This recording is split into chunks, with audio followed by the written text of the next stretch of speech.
I am Nina, 32 years old, and have been working at Techvision for 4 years now. That morning my heart raced as Barbara from HR sent that cryptic email requesting an immediate meeting. The comment I made in yesterday's project meeting seemed professional and necessary, but Marcus looked furious. When I walked into that sterile conference room and saw my boss already sitting there with a smug smile, my stomach dropped. Little did I know that CEO Jonathan Pierce was about to walk through that door and completely turn the tables. If you are watching this right now, let me know where you are tuning in from, and hit that like and subscribe button as I take you through the most surprising day of my professional life. At Techvision, my role as a systems analysis specialist involved dissecting software systems to identify weaknesses, optimize performance, and prevent potential failures. We were a mid-sized tech company with about 200 employees, but growing rapidly in the competitive software market. Our flagship product was a customer relationship management system used by several Fortune 500 companies. The office culture at Techvision presented itself as progressive and collaborative on paper. The walls were adorned with motivational posters about teamwork and innovation, but the reality beneath this polished surface was quite different. Office politics ran deep with clear hierarchies and unspoken rules about challenging authority. People smiled in meetings but whispered concerns in break rooms, afraid to rock the boat. My direct supervisor, Marcus Wilson, was 38 years old with a background in project management rather than technical development. He had joined the company 6 years ago and climbed the corporate ladder quickly through networking and charisma rather than technical expertise. Marcus stood about 6 feet tall with meticulously styled dark hair that never seemed to move expensive suits and a perpetually firm handshake that lasted a second too long. He maintained control of his team through micromanagement, taking credit for successes while deflecting blame for failures. Marcus had a particular management style that prioritized appearances over substance. In meetings with upper management, he would use technical jargon without fully understanding it, often leading to promises our team could not realistically fulfill. When challenged even privately, his face would flush slightly at the temples, a subtle tell that his authority felt threatened. His technical shortcomings became increasingly problematic as our projects grew more complex. He would approve code without thoroughly reviewing it, prioritize deadline adherence over quality, and make decisions that sometimes compromised system integrity. Yet questioning these decisions was seen as insubordination rather than professional concern. Barbara Simmons headed our human resources department with an iron fist in a velvet glove. Her office featured family photos and a bowl of candies, but her reputation for protecting management interests over employee concerns was well known. In her late 40s, with perfectly bobbed blonde hair and reading glasses perpetually perched on her nose, she maintained a facade of neutrality while clearly favoring those in power. Her smile rarely reached her eyes when addressing employee concerns. CEO Jonathan Pierce remained somewhat enigmatic to most employees. At 45, he had founded Techvision after a successful career at larger tech corporations. He visited the main office floor infrequently, typically for major announcements or client meetings. When he did appear, he carried himself with quiet confidence rather than intimidating authority. His reputation suggested he valued substance and results over corporate politics, but most of us had minimal direct interaction with him to confirm this impression. My closest ally at Techvision was Rachel Morgan from the quality assurance team. We had started at the company around the same time and bonded over being women in a predominantly male environment. Rachel stood 5'4" with curly red hair and a contagious laugh that could be heard across the office. She had an uncanny ability to diffuse tense situations with well-timed humor without undermining serious concerns. When office politics became overwhelming, our coffee breaks together provided much-needed perspective and support. The project that would eventually trigger my HR summons was our biggest client implementation to date, a multi-million-dollar contract with Atlantic Financial Group. The project involved customizing our customer management system for their specific needs, integrating with their existing infrastructure, and ensuring data security compliance with financial regulations. As the deadline approached, pressure mounted from all directions. My role in this high-stakes project was critical, involving system analysis, performance optimization, and error detection. I was responsible for ensuring the system could handle the client's data volume without compromising speed or security. This position gave me unique insight into both the technical aspects and the management decisions affecting the project outcome. In the weeks leading up to the incident, I had identified several concerning issues with the implementation approach. The database architecture contained redundancies that would slow performance under heavy loads, and the security protocols had potential vulnerabilities when integrated with Atlantic Financial's legacy systems. Most worryingly, I discovered that the deployment plan Marcus had approved lacked proper failsafes for data migration, creating a significant risk of customer information loss during the transition. I documented these concerns thoroughly, supported by data and industry best practices, and submitted them through proper channels.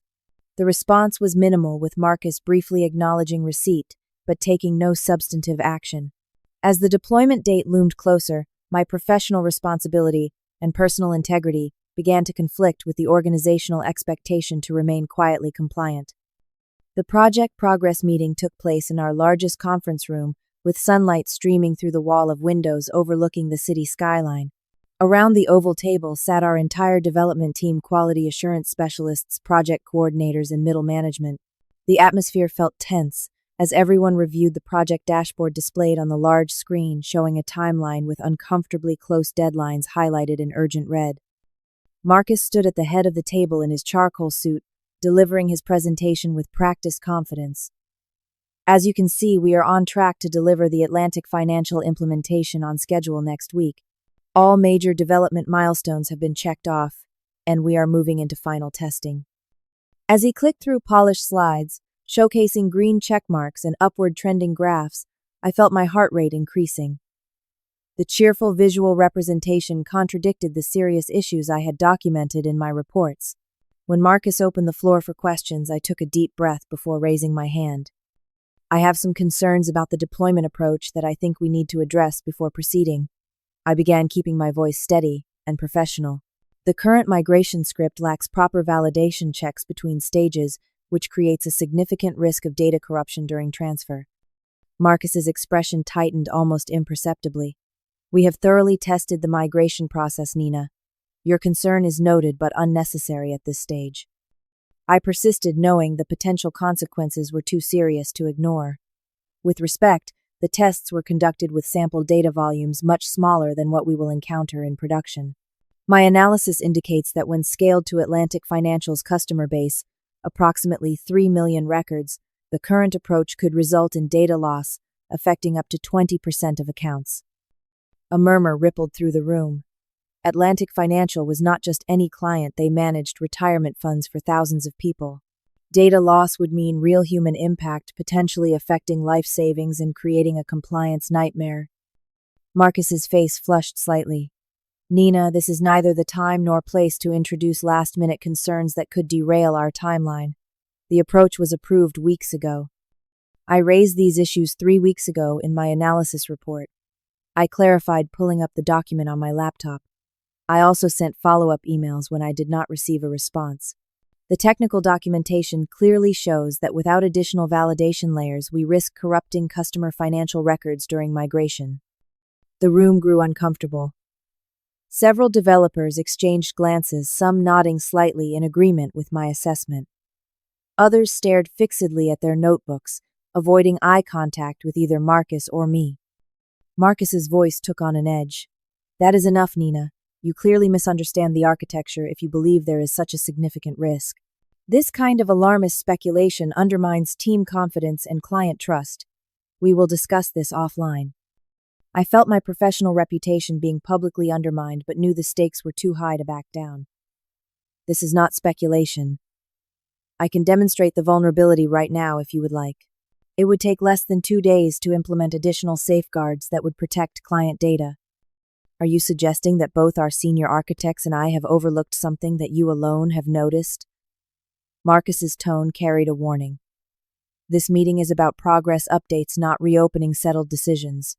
Your continued resistance suggests a lack of respect for the approval process and chain of command. He turned back to his presentation, effectively dismissing my concerns. I noticed Rachel giving me a supportive but worried glance from across the table. After the meeting concluded, people filtered out quickly, the atmosphere thick with tension. Rachel caught up with me in the hallway. That took guts, she whispered, but watch your back. Marcus does not take challenges well, especially public ones. What was I supposed to do? I asked. We are talking about potentially losing financial data for thousands of people. That is not something I can just ignore.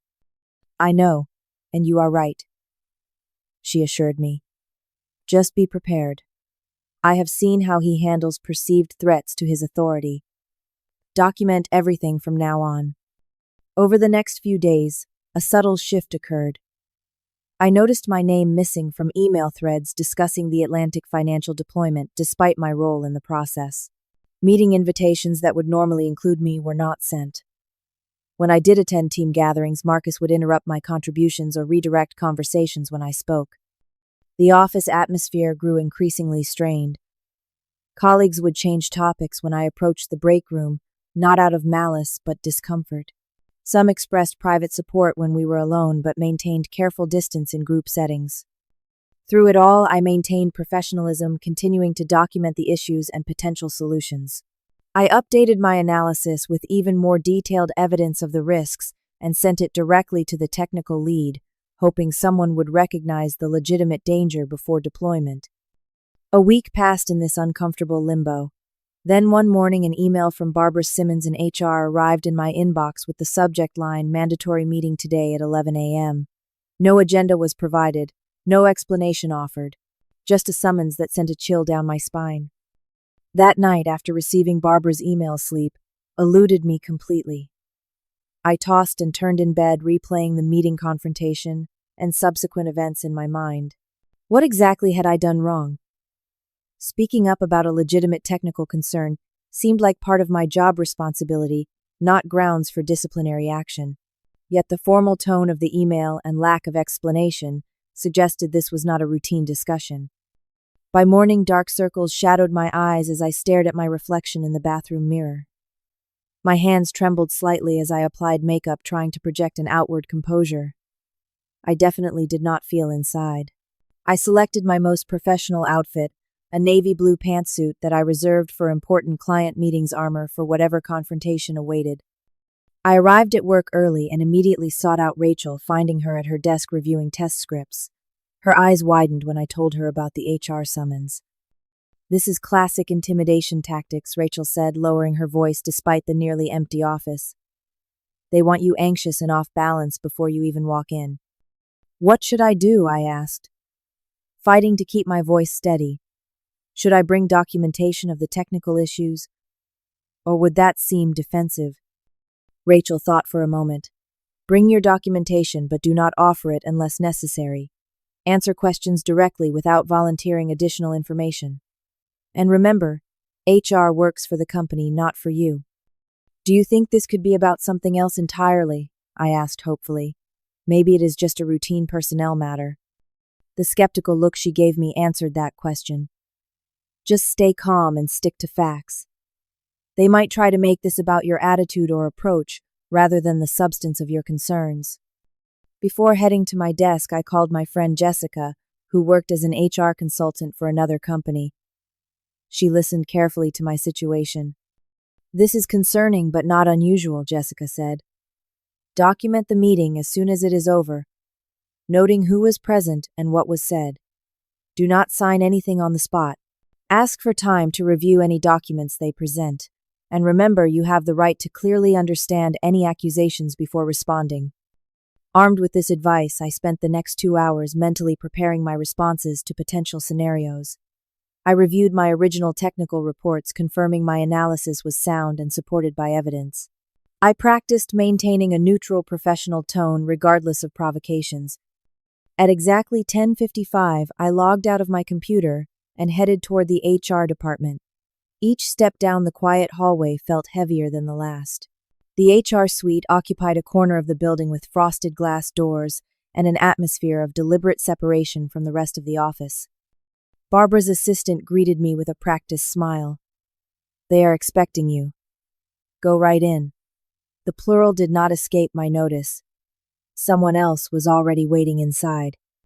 As I pushed open the door to the small conference room, my suspicions were confirmed. Marcus sat beside Barbara, a manila folder open before him. His expression carried a barely concealed satisfaction that sent another wave of dread through me. Barbara, impeccably dressed in a beige suit with her signature pearl necklace, gestured to the chair across from them. "Thank you for joining us, Nina. Please have a seat." The chair felt uncomfortably exposed, positioned so the morning sunlight through the blinds partially obscured my view of their faces while leaving me fully visible. Whether intentional or coincidental, the setup created an immediate power imbalance. "Am I allowed to know the purpose of this meeting?" I asked, striving to keep my voice level. Barbara folded her hands on the table. "We need to discuss some concerning behavior that has been brought to our attention. Specifically, your inappropriate and disrespectful comments during the Atlantic Financial Project meeting last week." Marcus leaned forward slightly.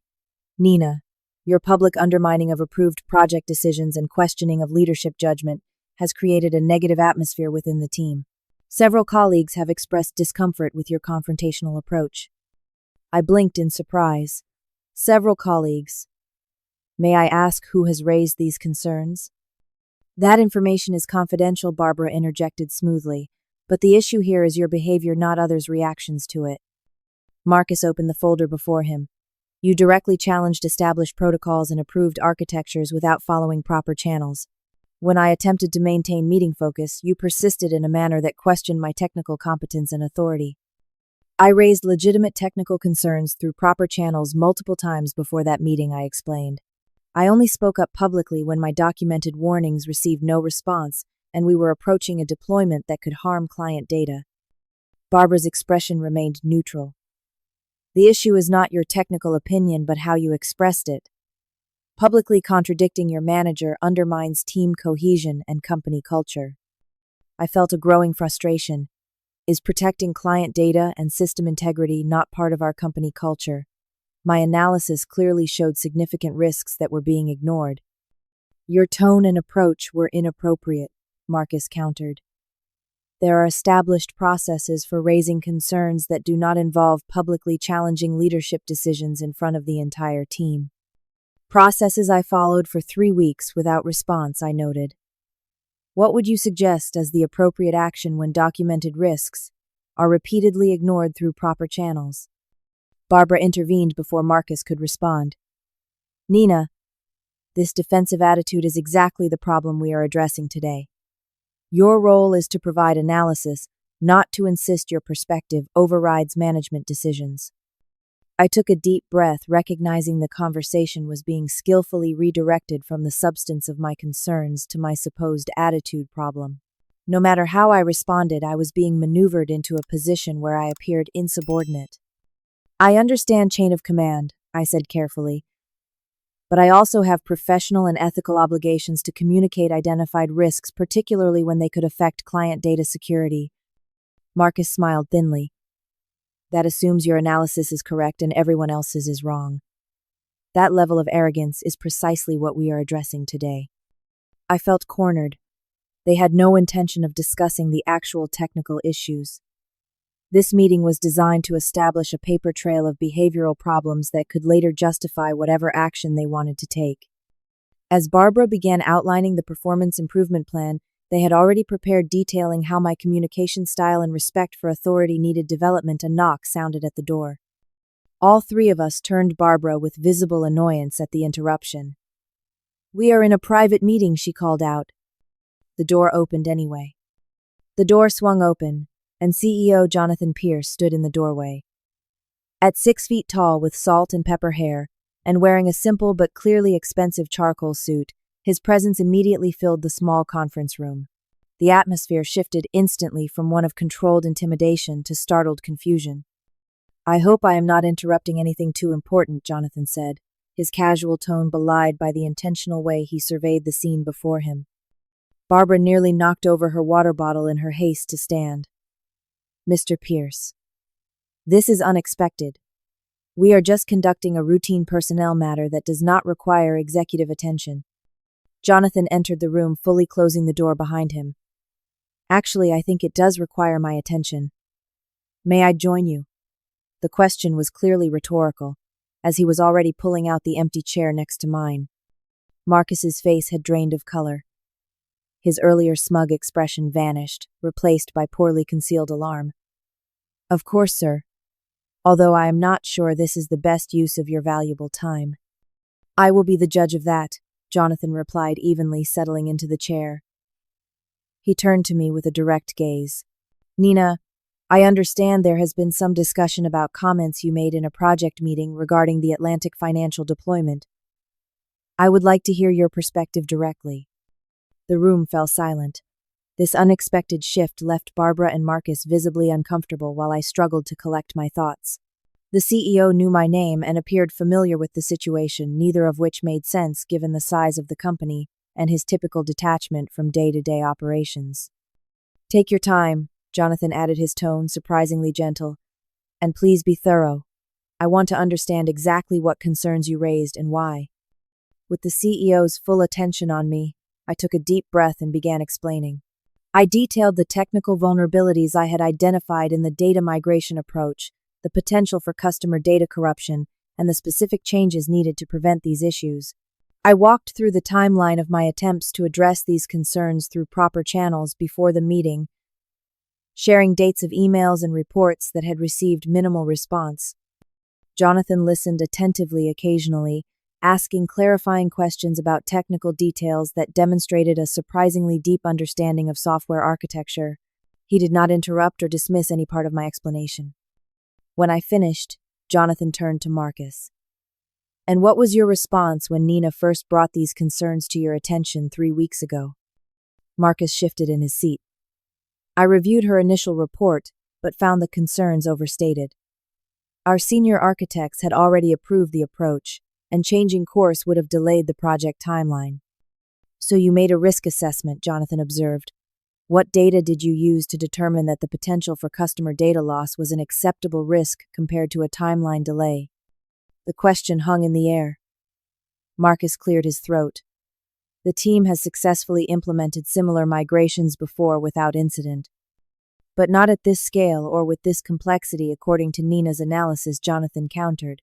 Did you have our technical team evaluate her specific concerns about how the approach would scale with Atlantic Financial's data volume? We have processes for technical review. Marcus began, his usual confidence faltering. The approved architecture had already passed those reviews. Jonathan's expression remained neutral. That did not answer my question. Did anyone specifically address Nina's scaling concerns after she raised them? The uncomfortable silence that followed provided its own answer. Jonathan turned to Barbara. And HR's role in this situation is what exactly? To discipline an employee for identifying a potential critical failure that could affect client data. Barbara straightened her papers nervously. Our concern is with the manner of communication, not the content. Publicly challenging management decisions undermines team dynamics and company hierarchy. Interesting perspective, Jonathan said. Now let me share some context that might change how we view this situation. He pulled a tablet from his briefcase and placed it on the table. Yesterday afternoon, I received a call from Elaine Morgan, CIO at Atlantic Financial. Their technical team conducted an independent review of our implementation plan and identified exactly the data migration vulnerabilities that Nina has been describing. The room went completely still. Marcus stared at the tablet as if it might explode. Elaine was quite concerned, Jonathan continued. She questioned whether Techvision has proper quality control measures in place. I assured her we take these issues seriously, which is why I asked to be notified about any internal discussions regarding the Atlantic Financial implementation. He turned to me. When I learned about this meeting this morning, I thought it prudent to attend personally. Marcus attempted to regain control. Sir, if there are legitimate concerns with the implementation, my team will certainly address them immediately. Perhaps we should adjourn this HR matter and focus on the technical issues. Actually, Jonathan said, his voice taking on an edge for the first time. I think this HR matter is directly relevant. We appear to have a situation where an employee identified a serious technical risk, followed proper channels to report it, and when those channels failed, spoke up more publicly out of professional responsibility. And for this, she is being reprimanded. He turned back to me. Nina, how long have you worked at Techvision? 4 years next month, I replied. Jonathan nodded thoughtfully. 4 years. And in that time, have you typically found the proper channels effective for addressing technical concerns? The directness of his question caught me off guard. With his attention focused solely on me, I felt I could answer honestly, not consistently. Minor issues are usually addressed, but fundamental concerns that might affect timelines, or require significant changes are often minimized or deferred indefinitely. I see. Jonathan looked between Marcus and Barbara. This suggests a systemic issue rather than an isolated incident. Marcus leaned forward. Sir, with all due respect, every organization must balance technical perfectionism against practical business constraints. Sometimes we make calculated trade-offs to meet market demands. Calculated trade-offs, Jonathan repeated. Like risking corruption of financial data for thousands of customers. That does not sound calculated. It sounds reckless. Barbara attempted to redirect the conversation. Perhaps we should schedule a separate meeting to discuss process improvements. For now, we need to address the immediate personnel matter. Yes, Jonathan agreed, surprising her. We do need to address the personnel matter. Actually, we need to talk about something else entirely. He turned directly to me. Nina, I would like to discuss your future at Techvision. My stomach dropped. Despite the CEO's apparent support, those words typically preceded only one outcome. I braced myself for termination, wondering how such a supportive conversation could end this way. The truth is, Jonathan continued, Techvision cannot afford to lose professionals with your level of technical insight and ethical backbone. We particularly cannot afford to push them out for doing exactly what they should be doing, protecting our clients and our reputation. The unexpected direction of his words left me momentarily speechless. Marcus's face had progressed from pale to ashen. Sir, I assure you my team values diverse technical input. This meeting was merely meant to address communication approaches, not to question Nina's technical contributions. Jonathan raised his hand slightly, silencing Marcus without even looking in his direction. His focus remained entirely on me. Nina, I have been planning a structural reorganization for several months. Recent events have simply accelerated the timeline. I would like to discuss your potential role in Techvision's future. Techvision is establishing a new technical oversight team, Jonathan explained, leaning forward slightly. This team will operate independently from our regular development tracks, with authority to review and address architectural and implementation concerns across all projects. I sat perfectly still, processing his words as he continued. This team needs leadership that combines technical expertise with the integrity to prioritize quality and security over expedience. His direct gaze left no question about who he had in mind for this role. I would like you to consider heading this new department, reporting directly to me, rather than through the existing management structure. The proposal hung in the air like an impossible mirage. Barbara's mouth had actually fallen open slightly, while Marcus seemed to be struggling to maintain his composure. With all due respect, Mr. Pierce, Marcus interjected, finding his voice. Creating a new oversight department would introduce significant complications to our established workflows and reporting structures. Perhaps we should discuss this proposal in a strategic planning session before making personnel announcements. Jonathan's response was measured but firm. The decision to create this department was finalized by the executive team last month. The only open question was leadership. He turned back to me. Your handling of the Atlantic financial situation demonstrated exactly the qualities we need. I finally managed to find my voice. I appreciate your confidence, but why me? There must be more experienced people who could lead something this important. Experience is valuable, Jonathan acknowledged, but courage and integrity are rarer commodities. You demonstrated both when you persisted in addressing a critical issue despite facing institutional resistance. Barbara, recovering her professional demeanor, attempted to regain control of the conversation. This is quite a significant development. Perhaps Nina should take some time to consider such a dramatic role change. Meanwhile, we still need to address the immediate concerns about chain of command and communication protocols. Jonathan smiled slightly. I think those concerns have been addressed quite thoroughly. Nina followed protocols until they failed, then escalated appropriately, given the potential impact to our client. That demonstrates exactly the judgment we need in this new role. He opened his tablet and pulled up a document. I have been monitoring various aspects of our development processes for some time. What may interest you is that Nina's situation with Atlantic Financial is not isolated. Jonathan turned the tablet so we could all see the screen, which displayed a spreadsheet tracking various technical concerns raised across projects, who raised them, and their ultimate resolution or lack thereof. Over the past 18 months, Nina has identified 27 significant technical issues across various projects. 24 of them were validated as legitimate concerns by independent review. 22 were eventually addressed, though often after delays that increased the resolution costs significantly. 5 were never addressed at all, resulting in production issues that affected clients. The methodical documentation left no room for debate. Jonathan had clearly been gathering this information for some time, suggesting a level of awareness about internal dynamics that none of us had suspected. This is not just about one incident or one project, he continued. It is about a pattern where technical concerns are subordinated to political considerations, timeline pressures, or simple resistance to change. His gaze shifted to Marcus.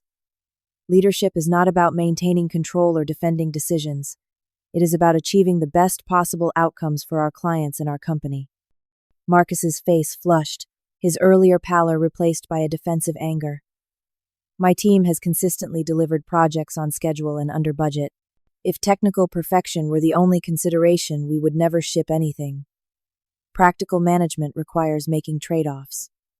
Indeed it does, Jonathan agreed. But those trade-offs should be informed by accurate risk assessments and transparent discussions, not by silencing concerns that might affect timelines. He turned back to the tablet. For instance, the Henderson project last quarter. Nina raised concerns about the authentication protocol, which were dismissed as unnecessary complications. 3 weeks after deployment, the client experienced a security breach through exactly the vulnerability she identified. Marcus straightened his tie nervously. That situation was more complex than a single vulnerability. The client had modified certain configurations against our recommendations. That is not what the incident report indicates, Jonathan replied calmly. In fact, our own security team eventually implemented exactly the changes Nina had initially proposed. The systematic dismantling of Marcus's defense left him visibly struggling for a response. Barbara watched the exchange with growing discomfort, her usual confident management of personnel matters completely upended. Jonathan turned his attention back to me. The new technical oversight team will have 3 primary responsibilities: conducting independent reviews of architecture and implementation approaches for all major projects, developing improved quality control processes, and creating communication channels that ensure technical concerns receive appropriate attention regardless of their source. He slid a folder across the table to me. This outlines the proposed structure, authority, and resources for the new department. I would like you to review it, and we can discuss any questions or modifications you might suggest. The role would include a significant compensation adjustment commensurate with the increased responsibility. I accepted the folder with a slightly trembling hand. This is incredibly unexpected. I do not know what to say. You do not need to decide immediately, Jonathan assured me. Take a few days to review the proposal. But I want to be clear that this offer exists because of your actions, not despite them. Speaking up when others would stay silent is exactly what we need more of at Techvision. Marcus cleared his throat. Sir, while I support recognizing talent, I am concerned about the message this creates. Does raising complaints now guarantee promotion? This could encourage a culture where people deliberately seek out problems rather than focusing on solutions. Jonathan's expression hardened slightly. I would be more concerned about a culture where legitimate problems are ignored because identifying them is seen as career suicide. That is the culture we are changing starting today. He stood, signaling the meeting was concluding. Barbara, please cancel any disciplinary documentation related to this matter. Instead, I would like HR to work with me on developing recognition protocols for employees who demonstrate exceptional professional integrity. Barbara nodded quickly. Of course, Mr. Pierce. I will begin drafting those immediately. As Jonathan prepared to leave, he paused beside my chair. Nina, once you have reviewed the proposal, my assistant will schedule time for us to discuss next steps. In the meantime, I am reassigning you to work directly with the Atlantic Financial Technical Team to implement your recommended safeguards for the data migration. With that, he nodded to the room and departed, leaving a profound silence in his wake. Marcus stared at the closed door, then at me, his expression a complex mixture of shock, resentment, and forced professional neutrality. "Congratulations on this opportunity." He managed the words clearly difficult for him. "I should update the project assignments given these changes." He gathered his papers and left without meeting my eyes again. Barbara lingered her HR training, apparently compelling her to provide some form of closure. "Well," she said finally, "this meeting certainly took an unexpected turn. I will cancel the performance improvement plan documentation. Please let me know if you need anything from HR regarding your potential new role." As she departed, I remained seated, staring at the folder before me and trying to process the extraordinary reversal of fortune that had just occurred. The meeting that was intended to discipline me had instead revealed a CEO who had apparently been monitoring the situation for months, leading to a promotion offer that would fundamentally change my position within the company. The question now was whether I should accept it, and what challenges would come with such a visible elevation over my former boss. Alone in the conference room, I opened the folder Jonathan had given me, scanning the detailed proposal for the new technical oversight team. The scope of responsibility was both exciting and intimidating, a complete redefinition of my role within the company and a significant leap in authority. My heart raced as I considered the implications. Later that afternoon, as I sat in my cubicle attempting to focus on regular work while my mind spun with possibilities, an email arrived from Jonathan's assistant scheduling a private meeting for the following day. This was happening much faster than I had anticipated. As I packed up to leave that evening, Rachel appeared by my desk, eyes wide with curiosity. "So, what happened in HR? You have been impossible to track down all day." We walked to the parking garage together, as I gave her an abbreviated version of the extraordinary meeting. Her expressions shifted from concern to disbelief to excitement. "Holy cow, Nina," she exclaimed when I finished. "That is incredible. Jonathan Pierce himself showed up to rescue you like some corporate knight in shining armor, and now you might become a department head. This is huge." "It is terrifying," I admitted as we reached my car. "What if I am not ready for this kind of responsibility? I have never managed a team before, let alone an entire department, with cross-project authority." Rachel leaned against the car door. "If you were not questioning your readiness, I would be worried. Only the completely incompetent never doubt themselves." She smiled warmly. "But think about it, Nina. You saw problems nobody else would acknowledge and stood your ground despite the pressure. That is exactly what this role needs." "But what about the politics of it?" I asked, voicing the concern that had been growing all afternoon. "Marcus is humiliated and probably furious. Barbara clearly resents the CEO, undermining her authority. I will be stepping into a leadership position with powerful people already aligned against me." "True," Rachel acknowledged, "but you also have the CEO's explicit support. That counts for a lot." That night, sleep evaded me again, but for entirely different reasons. The opportunity before me represented everything I had worked toward professionally, a chance to create meaningful change in how the company approached quality and security. Yet the path would be challenging, potentially isolating, and filled with political landmines. I called my father, a retired engineering manager seeking perspective. "It sounds like a significant opportunity," he said after listening carefully. "But remember that having authority is different from having influence. The title might give you the former, but you will need to build the latter." "What if I fail?" I asked, giving voice to my deepest fear. "What if I take this role and cannot handle it? Everyone will say I was promoted beyond my capabilities." "Then you will have tried something difficult and learned from it," he replied simply. "But Nina, from what you have described, you are already doing the job just without the title or authority. You have been identifying issues, proposing solutions, and advocating for quality.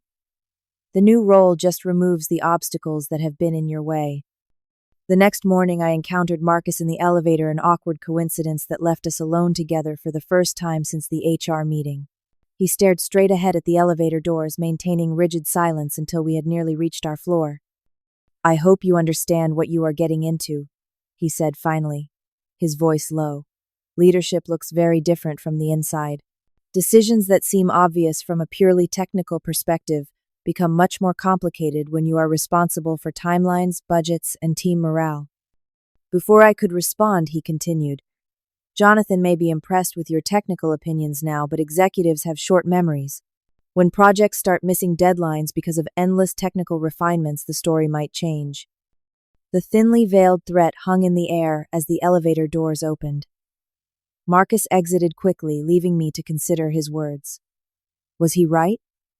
Was I being set up for failure in a role where perfection would be impossible?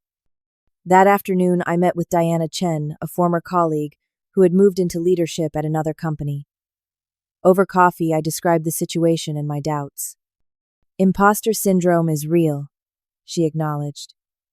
When I first moved into management, I was convinced someone would discover I had no idea what I was doing. But here is the truth nobody does at first. Leadership is learned through practice. But this is not just any leadership role, I explained. I would be overseeing processes across the entire development organization, potentially challenging decisions made by people who have been in the industry longer than I have. Diana considered this. Do you believe the issues you have been raising are valid? Yes, absolutely. Then trust that knowledge. Technical credibility is your foundation. The leadership skills will develop with time and experience. She smiled. And Nina, the fact that you are worried about being qualified rather than excited about the power suggests you are exactly the right person for this role.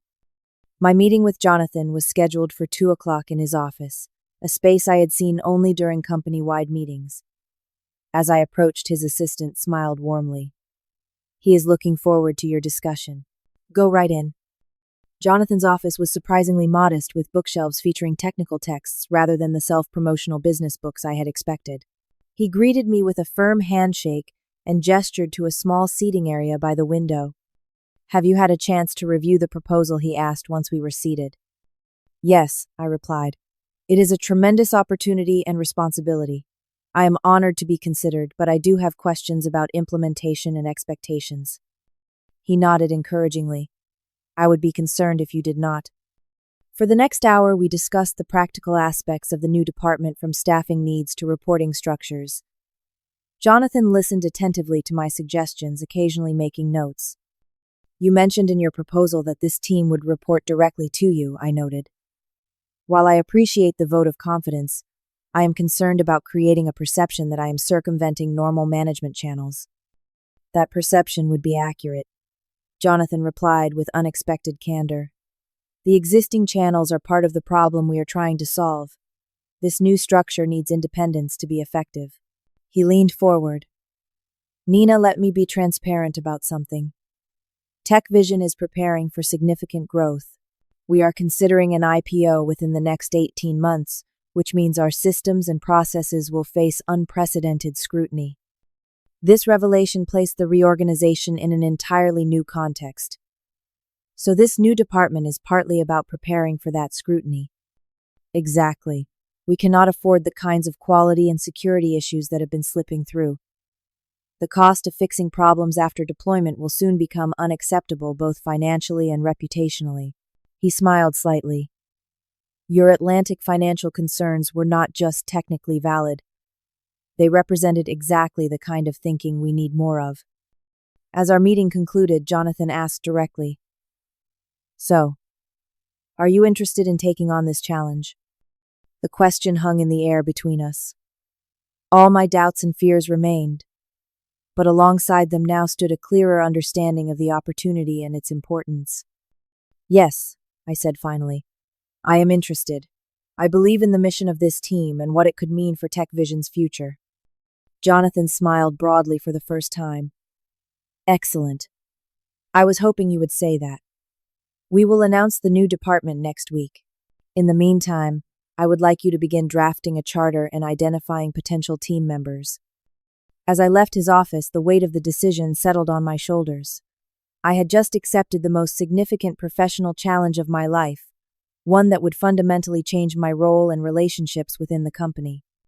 The following Monday, Jonathan announced the creation of the technical oversight team at the company-wide meeting, introducing me as the new director. Sitting in the front row, I could feel the varied reactions washing through the room, from surprise to confusion to resentment from certain quarters. Marcus maintained a carefully neutral expression, while Barbara looked resignedly accepting of the new reality. My first official meeting as director took place that afternoon with a small initial team Jonathan had helped identify. As they filed into the conference room, their expressions ranged from curious to skeptical. Taking a deep breath, I stepped to the front of the room, determined to establish a collaborative tone from the beginning. "Thank you all for joining this initial discussion," I began. "The technical oversight team has been created to address a specific need within our organization, one that I believe we all recognize, even if we have not been able to fully address it previously. Our goal is not to create roadblocks or assign blame, but to ensure that technical quality and security receive the priority they deserve in our development process." As I outlined the initial charter and invited their input, I noticed the skepticism gradually giving way to tentative engagement. By meeting's end, several team members were actively contributing ideas for our first initiatives. The path ahead would undoubtedly be challenging, but in that moment I felt a certainty that had eluded me during my days of deliberation. This role, however daunting, was where I needed to be. 3 months after accepting the position as Director of Technical Oversight, I sat in my new office reviewing the quarterly report we would be presenting to the executive team. The journey had been more challenging and rewarding than I could have imagined when I first walked into that HR meeting expecting disciplinary action. The first weeks had been particularly difficult. Establishing our team's authority without creating unnecessary friction required constant diplomatic navigation.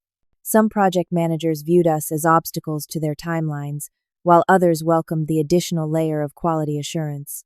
Building relationships across departments became my primary focus, emphasizing collaboration over mandates whenever possible. Our first major victory came 6 weeks in when our team identified and helped resolve the exact data migration vulnerability I had originally flagged in the Atlantic Financial Project. The successful deployment without any data loss or service interruptions earned recognition from the client and credibility within the organization. Jonathan made a point of highlighting our contribution during the following company meeting, further cementing the team's legitimacy. Developing my leadership style proved to be an ongoing process of trial and error. My natural inclination toward technical problem-solving had to be balanced with people management and strategic thinking. I learned to delegate technical details I would have previously handled myself, trusting my team's expertise while maintaining overall direction. My approach centered on creating an environment where open dialogue was not just permitted but encouraged. In team meetings, I established a practice of concern rounds where anyone could raise potential issues without fear of dismissal or derision. This simple practice gradually spread to other departments, slowly shifting the company culture toward greater transparency. The most significant change came in my relationships with colleagues. Some who had previously kept their distance fearing association with a perceived troublemaker now sought my advice and support. Others who had been quiet allies became more openly supportive as the political winds shifted. A few, including Marcus, maintained a cool professional distance that would likely never warm. Speaking of Marcus, his trajectory following my promotion took an unexpected turn. Initially, he attempted to undermine our team's authority through backchannels and selective information sharing. However, as our early successes accumulated and Jonathan's support remained unwavering, Marcus's position became increasingly untenable. 2 months after the department's formation, he announced his departure for a new opportunity at a competitor. His farewell email notably omitted me from the distribution list, a final petty gesture that spoke volumes about his inability to adapt to the changing dynamics. Barbara from HR underwent a more subtle transformation. Our initial interactions following my promotion were strained with unspoken tension, but as the weeks passed, I noticed her gradually adjusting her approach. Rather than automatically siding with management in disputes, she began making more balanced assessments of situations. During a particularly challenging personnel issue within my new team, she provided genuinely helpful guidance that acknowledged both management needs and employee welfare. While we would never be close, a new professional respect had emerged from the ashes of our adversarial beginning. Jonathan continued to serve as a valuable mentor, meeting with me bi-weekly to provide guidance and perspective as I navigated the complexities of leadership. During one particularly candid conversation, he shared something that helped me understand his quick intervention in that fateful HR meeting. Early in my career, he told me I was in a similar position to yours. I identified a serious security vulnerability that my manager refused to address. Unlike you, I gave up after the second attempt, assuming the experts must know better than I did. 6 months later, that exact vulnerability led to a breach that cost the company millions and damaged our reputation for years. I promised myself that if I ever had the authority to prevent something similar, I would use it. His story reinforced what I was coming to recognize as a fundamental truth. Speaking up was not just about being right, but about having the courage to persist when the stakes justified it. As for Rachel, our friendship evolved in unexpected ways. Initially, she became my strongest ally and sounding board as I adjusted to the new role. However, as my responsibilities grew, our daily interactions naturally decreased. Recognizing the potential for distance to create misunderstandings, I made a conscious effort to maintain our connection, scheduling regular lunch meetups outside the office where we could speak freely without workplace politics intruding. These conversations became valuable anchors, reminding me of who I was beyond my professional role. The most profound change, however, was internal. The woman who had once sat trembling in an HR meeting, feeling powerless and cornered, had been transformed through circumstance and choice into someone who now helped shape company policy and culture. The fear of speaking up had been replaced by a measured confidence in my professional judgment, tempered with humility about the limits of my knowledge. This transformation did not happen overnight or without setbacks. There were still meetings where I questioned my decisions, projects where our team's recommendations were initially rejected, and moments of doubt about whether I had taken on more than I could handle. Yet each challenge reinforced the lesson at the heart of my journey, that integrity and persistence, even when difficult, created more opportunities than they closed. Our technical oversight team's first major initiative, a comprehensive security audit across all product lines, identified 28 significant vulnerabilities that might otherwise have gone unaddressed. The subsequent improvements not only protected our clients but positioned Techvision more favorably for the upcoming IPO Jonathan had mentioned. The executive team's growing recognition of our value was reflected in increased resources and authority for our department. As I finalized the quarterly report, my phone buzzed with a text from Rachel. Lunch tomorrow to celebrate your 3-month anniversary as Big Boss Lady, my treat. I smiled, typing back a quick confirmation. These moments of normal friendship helped ground me amid the rapid professional changes. Looking back at the journey from that tense HR meeting to my current position, the lesson seemed both simple and profound. Speaking truth, even when difficult, was not just a matter of personal integrity but professional responsibility. The path of least resistance, staying silent when problems arose, might seem safer in the moment, but ultimately led to greater failures and missed opportunities. I had learned that leadership was not about having all the answers, but about creating spaces where the right questions could be asked by anyone, regardless of title or tenure. It was about balancing confidence in your judgment with openness to other perspectives. Most importantly, it was about having the courage to stand by your convictions, even when they were unpopular. The quarterly report completed, I closed my laptop and gazed out the window at the city skyline. The sun was setting, casting long shadows across the urban landscape. In 3 months, we had made measurable progress, but the larger transformation of company culture was just beginning, a marathon rather than a sprint. Sometimes the smallest voices can create the biggest changes if they speak at the right moment and refuse to be silenced. My voice had been one of those, not because it was louder or more important than others, but because I had chosen to use it when it mattered most. If you are facing a similar moment in your own career where speaking up feels risky but staying silent feels wrong, remember that integrity often comes with short-term costs but long-term benefits. Have you ever experienced a situation where you had to choose between comfortable silence and risky truth? Share your story in the comments below, and do not forget to like and subscribe if this journey resonated with you. Remember, sometimes the most uncomfortable moments can lead to our greatest growth. Thank you for listening to my story, and I wish you the courage to find and use your own voice when it matters most.